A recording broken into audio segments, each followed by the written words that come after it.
And so over to you. There we go. Morning, everyone. It's lovely to be back at the United and B'Shus Harav.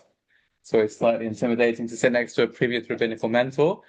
So it's wonderful to be here with you. There's three ways that we can start this morning's presentation. I'd like to begin with all three. So the first one is the standard model of Jewish festivals is they wanted to kill us. We won. Yeah. Let's eat. Right. And Purim, for example, is a great example. Is a great model. It's a great example that fits the model. So Purim, they wanted to kill us. Haman and his collaborators produced a genocidal decree to want to kill all the Jews across the 127 provinces or so of Shushan and the empire, and the Persian Empire. We won. There was a military victory, as the decree enabled the Jews to defend themselves. And so they were able to fight across those different provinces to support themselves, and they beat Haman and his collaborators. And let's eat. Not only do we eat, we drink, we have a big meal, a festive meal on Purim. Hanukkah doesn't fit that mold in any of those three categories. Did they want to kill us? Well, not really. In the Hanukkah story, the Hellenists, which actually mostly were Jews who had assimilated into the Greek approach to religion and ways of being. So the Hellenists didn't want to kill the rest of the Jews that would remain loyal to God. Instead, they wanted to restrict religious practice. They wanted to stop us keeping Shabbos. They wanted to stop us doing bris milah and circumcising our boys. They wanted to stop us keeping Rosh Chodesh and sanctifying the new moon. But they didn't want to kill us. So did they want to kill us? Did we win? Well, whilst we all are celebrating, we'll be celebrating in a few weeks' time, the victory where the Maccabees and the Hasmoneans are able to take back the temple precinct, the war actually rages for a number of years into the future. And guess what? We lose. The Greek Empire is able to overcome the Jews, and we do actually eventually lose the military campaign. And should we eat? Well, I'm not sure if this is good news or bad news, but there is no mitzvah on Hanukkah to eat donuts, to eat latkes. There's a nice thing to have oily food, I know, but the Lavush says maybe there's an Indian to have a Suda, but there's no mitzvah of Suda. So Hanukkah, they didn't want to kill us. We didn't win. Let's not eat. If that's the case, well, how do we understand this festival? So that's opening number one. Opening number two. If you had a Guinness Book of World Records of miracles, going from the most impressive miracle through to the least impressive miracle, where would the Hanukkah miracle feature? The low end.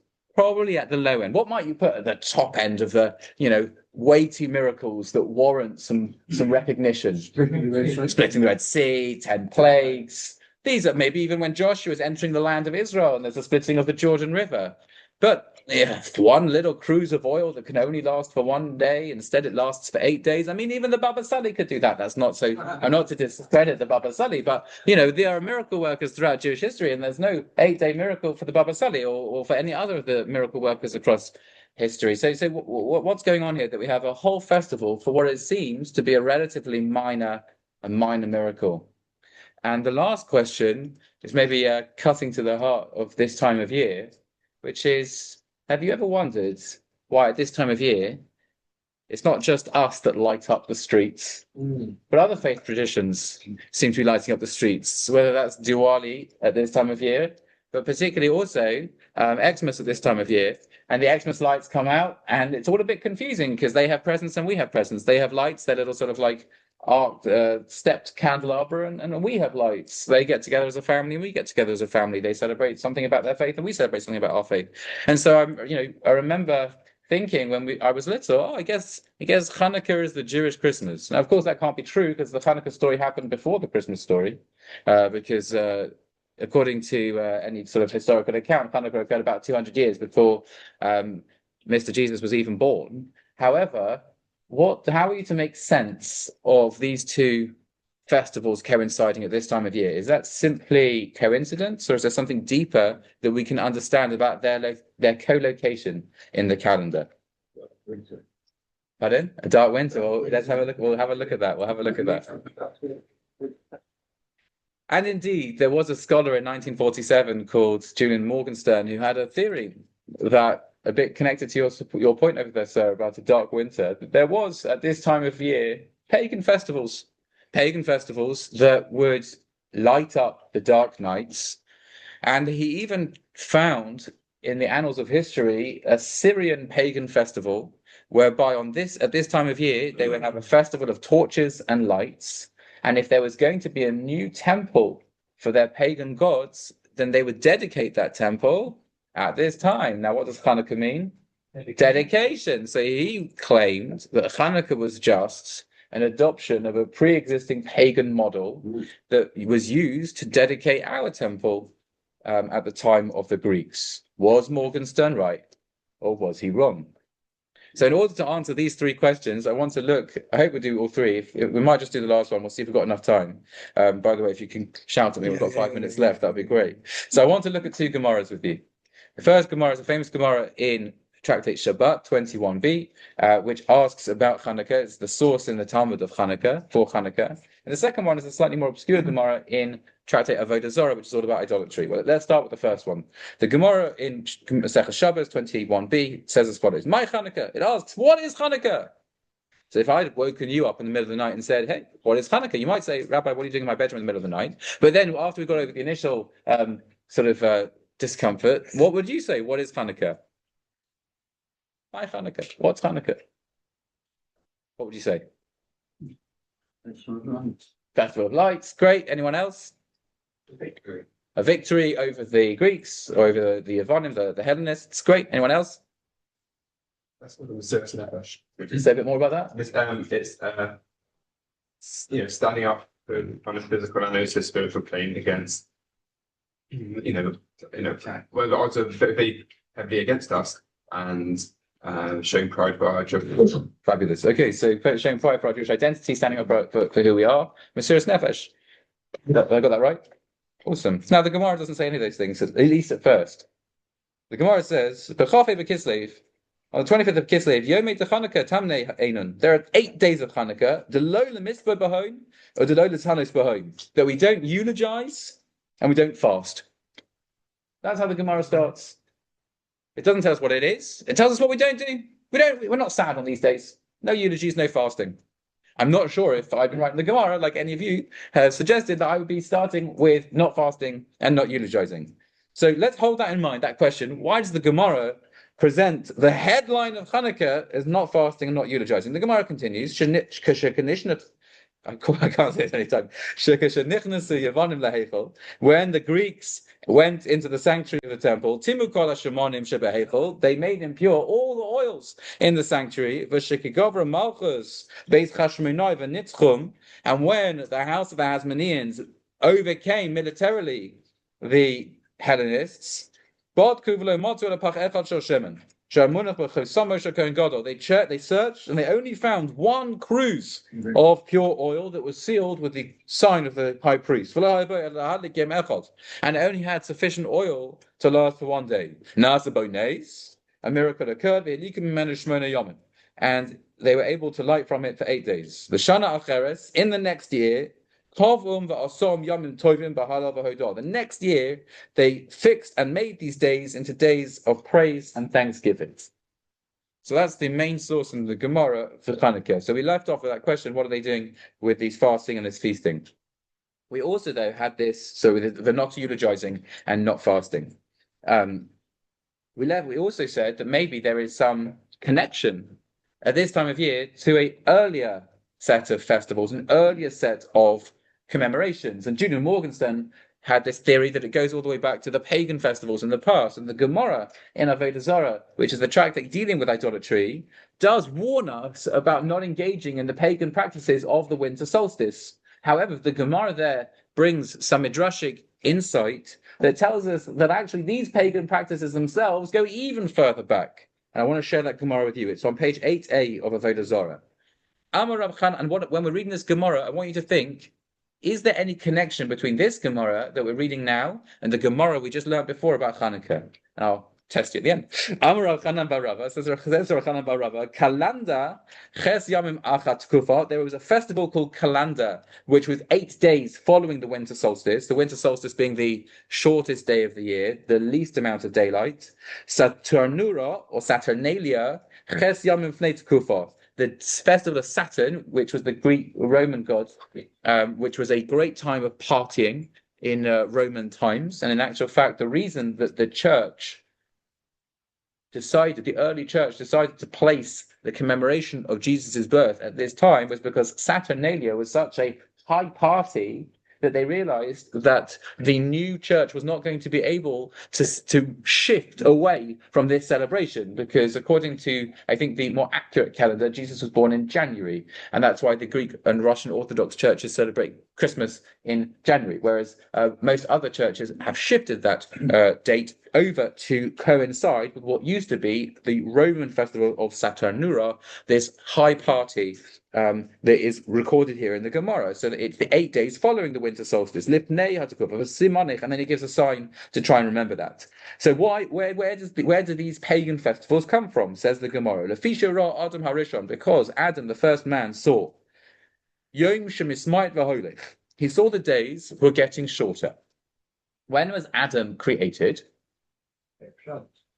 That's right, but when in the year? Rosh Hashanah. We could say on Rosh Hashanah, Hayom Haras Olam, today is the creation of humanity. We understand that Adam was created on the 1st of Tishrei, which means that he was created at what time of the year? Just towards the end of the summer, when the days are quite long.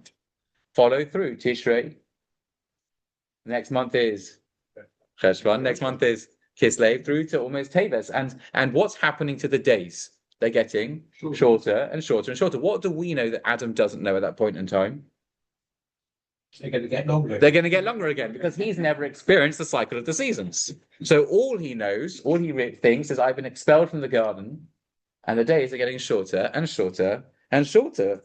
So he says, Ama oili. He says, Oy, woe is me. Shemma bishvil sarachti. Maybe it's because I made a mistake. Olam choshuch ba'adi. The world is becoming dark because of me. And it's going back to a state of primordial chaos. What does the verse say when the world was first created? The world was tohu v'vohu. The world was empty and formless. And the spirit of the earth was hovering over the waters. It sounds a bit like a winter storm, a dark winter storm. What does Adam think? Adam thinks, I've made a mistake. I've been chucked out of the garden, and this was the death that was decreed against me. That was my punishment from God. When I got chucked out of the garden, I was told, now you will die. What does it mean to die? It means God, his light, is slowly leaving. And as the time progresses, there'll be less and less and less and less light until I'm back in a state of chaos and I will die with darkness. How do you think he feels? Depressed. Pretty bad. Okay. So he said, so what? Amar v'yashav ches yamim b'tanis. And some gear says ubitfilah. So he establishes 8 days of fasting and prayer. Kevon Shirat Kuvas Teves, once he sees the winter solstice and he realizes that almost gradually, almost imperceptibly, the days are starting to get longer again, because we passed that darkest point of winter. And he sees the days are getting longer. He says, this is just the way of the world. This is just the natural cycle, that sometimes it gets darker and sometimes it gets lighter. He went and he made 8 days of a festival. The next year, he made both the 8 days prior to the solstice and the 8 days following the solstice into festive days. The Gemara comments, "Who kavum l'shem shemayim?" He fixed these days for the sake of heaven. Heim kavum l'shem avodah zarah. They fixed it for the sake of idolatry, referring to those pagan practices before of Calendar and Saturnalia before and after the solstice. Did you hear any spooky resonances between the Gemara about Adam and the Gemara about Hanukkah? 8. So first of all, 8 days and 8 days. What did you said? Fasting. I'll come back to that in a second. Great. Anything else?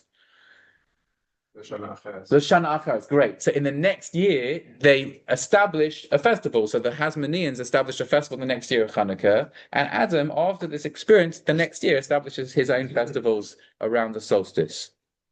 Any other connections or resonances between these two Gemaras? He did it. It wasn't Hashem. Very good. So we'll get there in a second. The notion of paganism. Yep. In terms of literacy from the Hayfallen and just in terms of their culture of paganism and yeah, what kind of Could be as well. So we'll come back to that also a little bit later. But I think the other one is just what did it feel like for Adam? There was less light, and then there was more light as the days progressed. Then what do we do on Hanukkah? First, we start with less light. Certainly, according to Beis Hillel, we start with less light, and then we increase with more light. And even if you hold like Beis Shammai, what was the experience of the Hasmoneans? There was darkness. The world was dark because the Jewish people were disintegrating, and all of a sudden, they were able to regain some light. And the last but not least, so there's three connections so far. One is the 8 days and the 8 days. The second one is the experience of next year fixing some festivals. By the way, there's only 2 times in the entire Talmud that phrase is used. That's this Gemara and the Gemara about Hanukkah. The third one is that the increasing of light from darkness. And the last one was, what was Adam's response to the darkness initially? He fasted. He eulogized the world that was being destroyed, that was being lost. And what's the first thing that we're told about Hanukkah? The first strange phrase, my Hanukkah, don't fast, don't eulogize. Seems like the Gemaras were written in such a way to tell us there's a connection, some connection between the experience of Adam and the experience of the Hasmoneans. So here's the theory I'd like to share with you. That whilst it's true that Hanukkah does celebrate a particular victory at a particular juncture in history, there was an energy at this time. There's an energy at this time that demands a response. There can be an Adam style of response. There can be a pagan style of response. There can be a Christian style of response. And there can be a Jewish response. Because the Jews do something different to Adam. So whilst we've looked at the similarities between these two Gemaras, what are the differences? There are 2 differences, I think. The first difference is the source of light. In the world of Adam, who's lighting up the lights? Sun. Pardon? Sun. Right, so God is out there. Minhag Shalom, this is the way of the world. I'm watching the seasons pass. This is God who is putting the lights on. He had no control, absolutely. In the Hanukkah story, who's lighting up the lights initially? The Hasmoneans are lighting up the lights. They go in, they search for the oil, and they light up the lights. And the second difference between the two, and I've actually just want to look at my notes to make sure I'm entirely correct, because I'm having a mind blank, if you don't mind this morning, is in the Adam story, was it a natural experience or a supernatural experience that caused the lights to be lit? It was natural. It was just part of the seasons. It was part of the way of the world. Whereas in the Hanukkah story, it was supernatural. So there's a difference. There's 2 differences. It was man that was lighting the candles, and it was a supernatural experience in the Hanukkah story. In the Adam story, it was God who was lighting up the lights, and it was a natural experience. And in that point of divergence, I think we learn different responses to darkness. We all, in our lives, and in the lives of our nation, face darkness, whether it's the recent darkness of the last few years following October the 7th, whether it is our own personal darkness of difficulties with health, with wealth, with family, difficulties in all sorts of areas. And there are 2 very distinct and normal human reactions to darkness.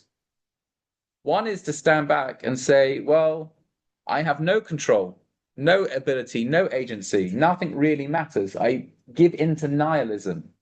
And so I guess if nothing really matters, if I have no control, eat, drink, and be merry, because at some point we will die. And that was the pagan experience of darkness. That was the wild parties of Saturnalia. Shrugging my shoulders, nothing really matters. I might as well just enjoy myself. The other experience that people have commonly when they face such darkness is they hold up their hands and they say, someone's going to have to save me. I can't help myself. And there is a new religion that comes into the world that decides to bring a new God who is the ultimate savior, who will put you out of the darkness. You can still be a passive player, because by the grace of God, you will be saved. Jews don't do either. We neither stand back and give in to the grand forces of the world, nor do we expect God to pluck us out of darkness and save us. In Judaism, it's the partnership, it's the grand partnership. We reach out to God, We light those candles despite the darkness. We say, I seek you out. I choose to fight for something better. And God responds in turn. And God keeps those lights aflame because he meets us and helps us in partnership light up the darkness. We asked, why does Hanukkah and the other festivals of light, particularly Christmas, fall at this time of year? It's because there is a deep-rooted confrontation with darkness that happens at the time of the winter solstice. But the response to that darkness is very different. Was Morgenstern right? On the one hand, he was right. There is an energy at this time of year that so many different faith traditions and cultures are facing. But was the Hanukkah response the same? No, it was remarkably different. The second thing we asked was, what was it about the Greeks? What was it about this miracle, that was so special? Guinness Book of World Records of Miracles. It doesn't seem like a very important miracle. Well, we have to understand what's the quality of the Hanukkah victory. What's the quality of the miracle? This wasn't a physical fight primarily. It was a spiritual, it was a psychological victory. The Jews were able to bring into the world that recognition that the continued partnership with God and humanity was alive, was well, even despite that darkness. It was a spiritual victory and therefore it required a spiritual miracle. What is the greatest metaphor for something which is spiritually connected, which is bringing light, bringing positivity into the world? It's a flame, it's light, it's something that keeps on shining even in darkness. And so therefore, whilst the physical qualities of the miracle are minimal, it's not the splitting of the sea, it's not the 10 plagues, the spiritual qualities of the miracle, to hold out that Jewish voice despite everything that's trying to dampen it out, despite the forces of apathy, of helplessness on both sides, to being able to hold through and demand to see that partnership with God and to see it, that's the miracle of Hanukkah. And the first question we asked was, they didn't want to kill us, we didn't win, let's not eat. What is Hanukkah all about? Well, it's in that same vein. This is a spiritual miracle. This is a spiritual battle rather than a physical one. And let me just finish off with the three things that the Greeks tried to stop us doing. They tried to stop us doing three things: Shabbos, Bris Milah, and sanctifying the new moon. And those are three very specific commandments within our tradition. What happens with the new moon? We didn't have a fixed calendar back in the day.